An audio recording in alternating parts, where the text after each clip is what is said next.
Oke, assalamualaikum warahmatullahi wabarakatuh. Perkenalkan, nama saya Nur Rahmati dengan stambuk F221222020. Di tugas ini adalah tugas MIT untuk SKB mata kuliah SKB 3, dan ini adalah tugas MIT. Oke, langsung saja. Di sini saya membahas tentang materi mengenai struktur kabel. Oke, untuk masuk ke materi tentang struktur kabel, perlu kita ketahui dulu bahwa apa itu struktur kabel. Jadi struktur kabel itu adalah sistem struktur yang memiliki gaya kerja atau prinsip kerja itu memiliki prinsipnya seperti gaya tarik. Nah, jadi struktur ini terdiri atas kabel baja, sendi dan batang yang menyanggah penutupnya atau atap, sehingga membentuk suatu struktur kabel yang sering digunakan untuk menciptakan bangunan bentang lebar tanpa kolom, sehingga memberikan keuntungan dalam penggunaan ruang dan estetika dalam bangunan. Ciri khas dari struktur kabel ini yaitu memiliki tiang-tiang dan kabel yang membentuk suatu struktur kaku. Kabel ini juga terletak dalam keadaan tertegang dan dapat membentuk pola segitiga dan kadang juga persegi, di mana setiap bagian kabel memikul beban tertentu. Struktur ini juga memberikan stabilitas dan kekuatan pada bangunan atau jembatan yang menggunakan sistem kabel ini tersebut. Jadi, ciri khas dari struktur ini yaitu dapat berbeda-beda tergantung pada jenis kabelnya, seperti kabel listrik, kabel telekomunikasi, kabel jaringan, atau kabel serat optik. Jadi masing-masing struktur kabel itu memiliki struktur dan spesifikasi yang dirancang untuk memenuhi kebutuhan tertentu dari bangunan tertentu. Jadi studi kasus dari bangunan bentang lebar ini yaitu dari struktur kabel, tepatnya saya mengambil studi kasus dari National Atlantic Stadium yang bernama Bruce Stadium yang berada di Australia, dirancang oleh arsitek Phillips, Cox, dan Taylor. Jadi bangunan ini itu dirancang untuk menjadi bagian dari Institut Olahraga Australia yang digunakan sebagai tempat pelaksanaan kompetisi olahraga nasional maupun internasional. Jadi secara konsep, struktur utama itu dirancang khusus dalam penampilannya. Dalam penampilannya itu yang dapat terlihat jelas dari jarak yang jauh. Terus bangunan ini juga didesain untuk menampung 6.000 tempat duduk.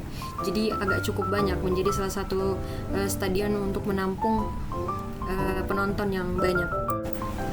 Untuk analisis struktur kabelnya, yaitu kabelnya memiliki struktur mendukung atap seluas 112 kali 20 meter, terlepas 5 tiang.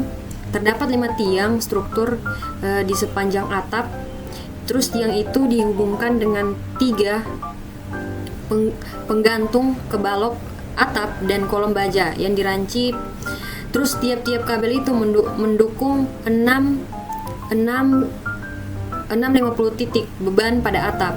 Atap kabel berdiameter itu 36 mm.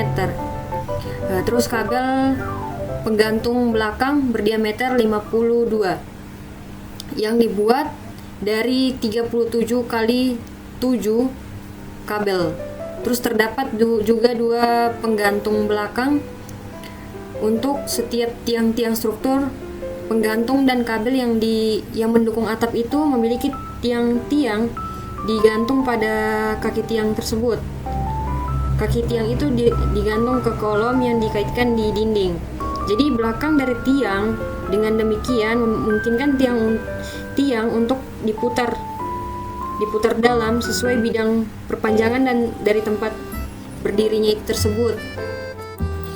Rangka atap. Terus hubungan tiap penggantung kolom dan rangka atap pada bangunan. Tiang dimiringkan ke depan, kemudian kabel penggantung belakang dipasang pada kepala tiang yang kemudian dikembalikan pada posisi akhirnya. Terus memungkinkan ujung yang lebih rendah dari kabel penggantung belakang itu untuk dihubungkan pada akur di tanah. Jadi itu kayak jangkar gitu. Kabel penggantung belakang kemudian ditegangkan secara berpasangan yang menyebabkan atap kabel dapat memikul beban itu tersebut. Terus kabel tegangannya, kabel atap itu berdiri dari 19 kali 7 meter persegi kawat yang menyusun kabel berdiameter 36 Terdapat 9 kabel atap untuk tiap tiang penyangga atap yang diseimbangkan dengan kedua kabel itu penggantung belakang yang dapat diakurkan ke tanah gitu. Jadi ada jangkar yang diletakkan di tanah sehingga berbentuklah seperti kayak berbentuk seperti ditarik begitu kabelnya. Terus kabel penggantung belakangnya itu disusun oleh kawat 37 kali 7 yang membentuk kabel berdiameter 52. Terus ini juga dapat memikul beban hingga 600 sampai 700 gitu. Jadi untuk aksi dalam struktur dari bangunan tersebut yaitu beban lateralnya itu pada arah transfernya itu disebabkan oleh dua efek sehingga mendapatkan hasil bentuk yang demikian. Yang pertama itu beban lateralnya itu pada arah travel itu yang pertama adalah beban terpusat yang disalurkan dari sistem struktur sekunder untuk dinding yang akan menjadi bentuk beban terpusat pada tepi timur dan barat dari diagrid yang berbentuk pada setiap 12,6. Terus yang kedua itu adalah gaya tarik pada atap dan resultan komponen tekanan angin yang horizontal. Terus yang dihasilkan oleh beban angin itu tidak simetris. Hal ini sebagian besar dinetralkan oleh ikatan eksternal dan dinding penopang. Tiap penopang tepi menjadi subjek efek fleksural pada saat menyalurkan beban-beban tersebut ke titik-titik pendukung. Disebabkan oleh gaya tekanan dan daya regang pada bagian tertentu saja.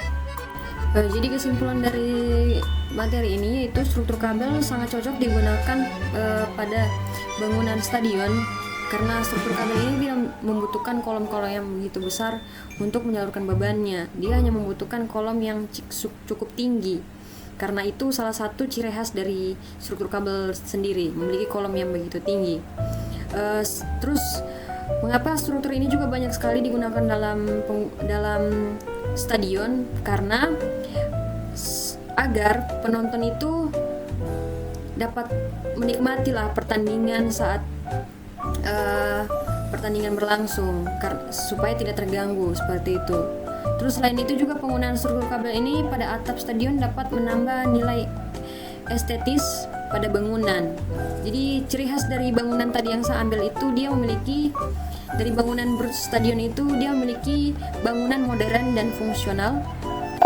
Terus dia juga memiliki atap yang dapat dilipat sehingga menjadi salah satu fitur yang menonjol adalah pada atapnya yang dapat dilihat memungkinkan akses ke udara terbuka saat cuaca baik dan melindungi penonton dari hujan. Dan lapangan ini juga memiliki fungsional, memiliki multifungsi, itu memiliki fungsi yang berbagai macam. Stadion ini juga dirancang untuk mendukung berbagai jenis olahraga, termasuk rugby, sepak bola, dan lain-lainnya.